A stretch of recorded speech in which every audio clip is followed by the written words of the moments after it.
அனைவருக்கும் டிவைன் ஹீலர்ஜி மற்றும் ரைகி தாந்திரிக் மாஸ்டர் அன்பு வணக்கம். இன்றைக்கி நம்ம பார்க்குறது கருங்காலி அப்படின்ற ஒரு அற்புதமான தெய்வீக ஆற்றல் கொண்ட ஒரு தன்மையை பற்றி பார்க்க போகிறோம். கருங்காலி என்பது இயற்கையாகவே சக்தி வாய்ந்த தெய்வீக ஆற்றல் கொண்டது. இது வீடுகளில் அந்த காலங்களில் நம்முடைய முன்னோர்கள் இந்த கருங்காலியை அதிகமாக பயன்படுத்தினாங்க. பணப்பெட்டி எல்லா வீட்லேயும் பணப்பெட்டிகள் கருங்காலி மரத்தால் செய்ததாக இருக்கும். அப்புறம் உலக்கைகள் கருங்காலி மரத்தால் செஞ்சதாக இருக்கும். இன்னும் வீட்டில் இருக்கக்கூடிய முக்கியமான பொருள்கள், தெய்வீக பொருள்கள் எல்லாம் கருங்காலியில் செஞ்சதாக இருக்கும். என்ன காரணம் அப்படின்னு சொன்னால், இவர்கள் மிக சக்தி வாய்ந்த ஆற்றல் நிறைந்தது.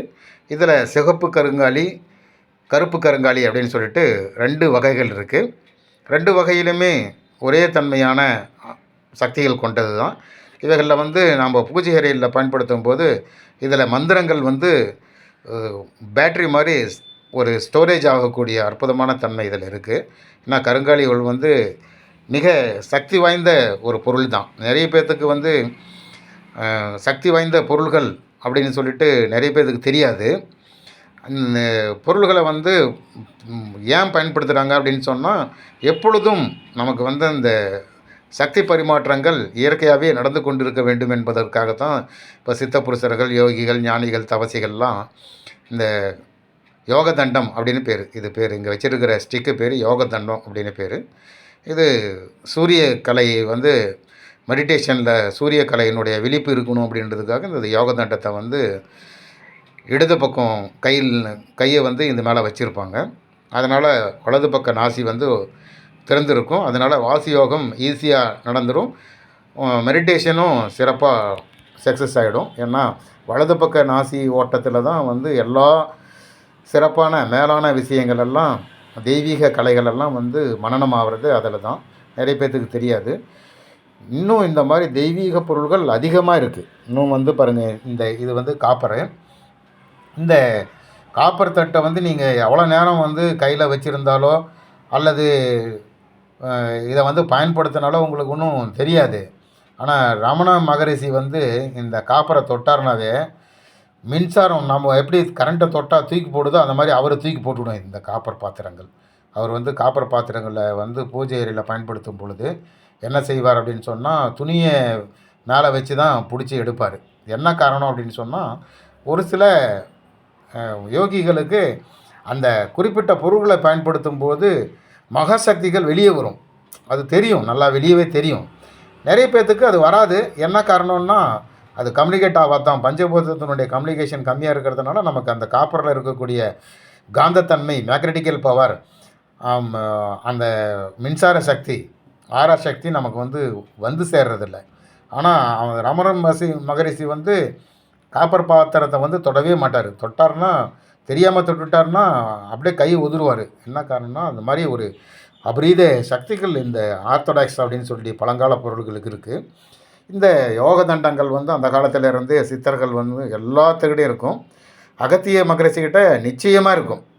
அகத்தியர் இந்த யோக தண்டத்தை எப்பயுமே கையில் வச்சுருப்பார். 24 மணி நேரமும் நாசினுடைய ஓட்டம் வலது பக்கமாக இருக்கணும் அப்படின்றதுக்காக தான் அகத்திய மகரிஷி நடந்து போகும்போது, எங்கேயாவது ட்ராவல் பண்ணும் பொழுது, நடந்து போகும் பொழுது இடது பக்கம் அக்கலில் வச்சுருப்பார்.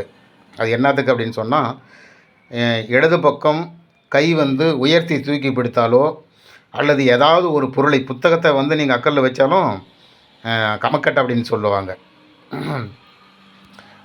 எது வச்சாலும் சரி, ஒரு பொருளை வச்சிங்கன்னா உடனே வலது பக்கம் நாசி ஓப்பன் ஆகும், சூரியக்கலை ஓப்பன் ஆகும். அதுக்காக தான் அவங்க சூட்சமாக வச்சுருக்கிறாங்க. இது மட்டும் இல்லாமல் வலது பக்க காலை இடது பக்க கால் மேலே போட்டாலும் வலது பக்க சூரியக்கலை ஓப்பன் ஆகும். அது பாபாஜி சீரடி சாய்பாபா எப்பயுமே வலது காலை இடது காலில் போட்டிருக்கிறதுனுடைய காரணமாக தான். மகான்கள் குறிப்பால் ஒரு விஷயத்தை செய்வாங்க. அது நமக்கு தெரியாது, ஏன் செய்கிறாங்கன்னு தெரியாது. காலை போட்டுட்ருக்கிறாரு அப்படின்னு தான் தெரியும். வலது நாசி ஓட்டத்துக்காக தான் மகான்கள் அதை வச்சுருக்கிறாங்க. பெரிய பெரிய மகான்கள், தெய்வீக கலைகளை அறிந்த மகான்களே இதை செய்கிறாங்க அப்படின்னு சொன்னால், நம்ம சாதாரண நாட்களெல்லாம் நம்ம என்னன்னு சொல்கிறது? திருமூலாசன் தான் இதை பற்றி ஒரு விளக்கம் சொல்லுவார். நாங்கள்லாம் நிறைய விஷயத்த குறிப்பால் சொல்லிட்டு போயிருக்கிறோம்.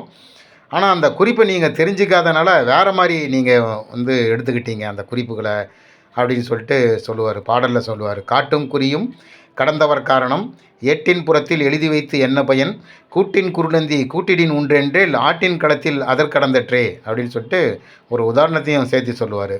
நான் காட்டும் குறியும் கடந்தவர் காரணம் நாங்கள் எழுதி வச்ச அந்த குறிப்புகள் வந்து எங்களுக்கு மட்டும்தான் தெரிகிற அளவுக்கு போயிடுச்சு, இது யாரும் புரிஞ்சிக்கல. ஏட்டின் புறத்தில் எழுதி வைத்து என்ன பயன் அப்படின்னுவார். ஏட்டில் எழுதி வச்சோம், அதனால் என்ன பிரயோஜனம் அப்படின்னாரு. கூட்டின் குறுநந்தி கூட்டிடின் உண்டென்றில் ஆட்டின் கழுத்தில் அதற்கடந்தற்றே அப்படின்னு ஒரு உதாரணத்தை சொல்கிறாரு. ஒரு வைத்தியர்கிட்ட ஒருத்தன் வந்து ரொம்ப வயிற்று வலி அப்படின்னு சொல்லிட்டு போகிறான். என்னுடைய வயிற்று வலி தீர்றதுக்கு மருந்து சொல்லுங்கள் அப்படின்றான். உடனே வைத்தியர் சொல்கிறாரு, ஆட்டுப்பால் சாப்பிடு, வந்து உனக்கு வயிற்று வலி சரியாயிடும் அப்படின்றாரு. 2 நாள் கழித்து மறுபடியும் அந்த வைத்தியர்கிட்ட வந்து நான் ஆட்டுப்பால் சாப்பிட்டேன், ஆனால் எனக்கு வயிற்று வலி வந்து சரியாகல அப்படின்னு சொல்கிறான்.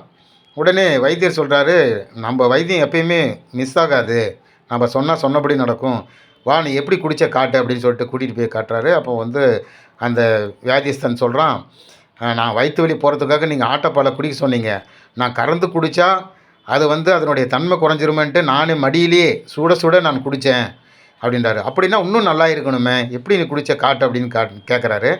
அவன் கூட்டிகிட்டு போயிட்டு ஆட்டினுடைய மடியில் இருக்கிற மாதிரியே ஒரு சில ஆடுகளுக்கு கழுத்தில் வந்து காம்புகள் இருக்கும்.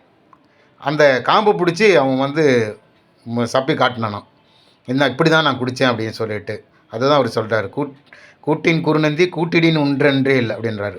ஒரு வயிற்று வலி சரியாகணும் அப்படின்னா அதுக்கான மருந்து சொன்னேன், ஆட்டின் கழுத்தில் அதற்கிடந்தற்றோ அப்படின்றாரு. ஆட்டினுடைய கழுத்தில் போய் பால் கிடைக்குமா, என்னடா மடையுங்க அப்படின்னு சொல்கிறாரு. அந்த என்ன காரணம் அப்படின்னா, நம்ம சித்தப்புருஷர்கள் ஒரு சில விஷயங்களை வந்து கடந்த ஒரு காரணம் அப்படின்றாரு. முன்னே நான் சொல்லிட்டு போயிட்டோம், அதுக்கான காரணங்களை ஆராய்ச்சி பார்க்கும் பொழுது தான் அது தெரியும் அப்படின்னு அகத்திய மகரிஷி கூட சொல்லுவார். எப்பயுமே ஆராய்ச்சி மனப்பான்மை என்றைக்கே இருக்கணும். ஒரு பொருள், ஒரு தன்மை, இயற்கை, பிரபஞ்சங்களை பற்றி எப்பயுமே விழிப்புணர்வாக இருக்கணும் அப்படின்றதுக்காக தான் இந்த மாதிரி வந்து எந்த ஒரு இயற்கையை பார்த்தாலும் அதில் வந்து முழு ஈடுபாடு நம்மளுடைய கவனங்கள் செலுத்தி பார்த்தோம்னா அது ஆய்வு அப்படின்னு பேர். அந்த ஆராய்ச்சியில் நமக்கு ஒரு சில விஷயங்கள்லாம் தெரியும். அந்த வகையில் இந்த கருங்காலி மிக மிக பயனுள்ளது தான். நம்ம நீண்ட நாட்களாக இந்த கருங்காலிகளை வந்து பூஜை அறையில் பயன்படுத்திட்டு வரோம். மிக அற்புதமாக வேலை செய்யக்கூடிய விஷயங்கள் தான். எனவே நீங்கள் எங்கேயாவது அந்த கருங்காலி மாலைகளையோ அல்லது காப்புகளையோ அல்லது பொருள்களையோ அல்லது யோகந்தண்டம் நிச்சயமாக எல்லா வீட்லேயும் இருக்கணும். பூஜை அறையில் யோகந்தண்டம் இருந்துச்சுனாவே தெய்வீக கலை 18 சித்தர்களும் அங்கே வந்து குடியிருப்பாங்க அப்படின்னு சொல்லிட்டு அகத்திய மகரிஷன் சொல்கிறாரு. நந்தி அகத்தியர் மூலர் புண்ணாக்கீசர் நற்றவத்து குளத்தையரும் பூனை கண்ணர் நந்தி இடைக்காடரும் போகரும் புலிக்கை ஈசர் கருவூரார் கொங்கணவர் காளாங்கி சிந்தி எழுகண்ணர் அகப்பேயர் பாம்பாட்டி தேரையரும் குதம்பையரும் சட்டைநாதர் சிந்தி எழுகண்ணர் அகப்பேயர் பாம்பாட்டி தேரையரும் குதம்பையரும் அப்படின்னு சொல்லிட்டு 18 சித்தர்களுடைய பேரையும் வந்து இந்த இந்த அற்புதமான ஒரு சில கலைப்பொருள்களில் இயற்கை பொருள்களில் இருப்பாங்க அப்படின்னு சொல்கிறாரு. எனவே இந்த கருங்காலி அப்படின்றது வந்து மிக மிக அற்புதமான ஒரு பேட்ரி அப்படின்னே வச்சுக்கலாம். இது ஆகர்ஷண சக்தி அதிகம். இதுக்கு இதில் மந்திரங்கள் ஜபிக்கும்போது வாழ்நாள் புறாமே மந்திரங்கள் இதில் நிற்கிறது உறுதி. இதை வந்து ஹீலிங் ஸ்டிக்காக நிறைய பேர் பயன்படுத்துவாங்க. அக்குபஞ்சர் தெரிஞ்சவங்க அல்லது ரேக்கி மாஸ்டர்கள் வந்து ஹீலிங் ஸ்டிக்காக பயன்படுத்தும் போது இன்னும் அற்புதமாக வேலை செய்யக்கூடியது. இது டச் ஹீலிங்கு, அப்புறம் டிஸ்டன்ஸ் ஹீலிங்கு, இதுக்கெல்லாம் கூட இந்த உபகரணங்களை பயன்படுத்தலாம். பொதுவாகவே கருங்காலி என்பது மிக உத்தமமான பொருள் அப்படின்றது தான் உண்மையான விஷயம். நீங்கள் வந்து உங்களுக்கு எங்கேயாவது இந்த கருங்காலி மாலைகள் எங்கேயாவது கிடச்சிச்சினாலோ கருங்காலி பொருள்கள் கிடைச்சினாலோ அது வாங்கிட்டு வந்து உங்களுடைய வீட்டில் நீங்கள் பயன்படுத்திக்கலாம். மிக அற்புதமான பலன்கள் கொடுக்கக்கூடியது தான். இது ஒரு எந்திரம் அப்படின்னே சொல்லலாம்.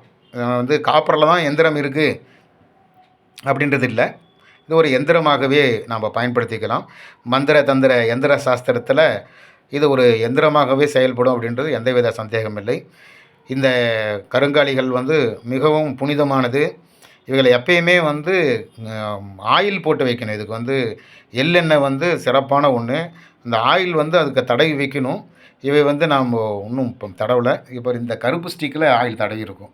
இதில் வந்து அடிக்கடி ஆயில் வந்து மரங்கள் வந்து ஈர்க்கக்கூடிய தன்மை, அந்த மந்திரங்களை வந்து அங்கே நிறுத்தி வைக்கக்கூடிய தன்மை இந்த ஆயில்கள் இருக்குது. வெத்து மரங்கள்லேருந்து வெடிக்கிறதுக்கு ஆரம்பிச்சிடும். அதனால் எண்ணெய்கள் தடவி வைக்கணும். நீங்களும் இந்த மரங்கள் கிடைத்தா இந்த பொருள்கள் கிடைத்தா வந்து உங்களுடைய பூஜையில் பயன்படுத்தி வாழ்வாங்கு வாழ வேண்டும் என்று கூறி இந்த பதிவை நிறைவு செய்கிறேன். இந்த பதிவு பிடித்திருந்தால் சப்ஸ்கிரைப் மற்றும் ஷேர் செய்யவும். நன்றி, வணக்கம்.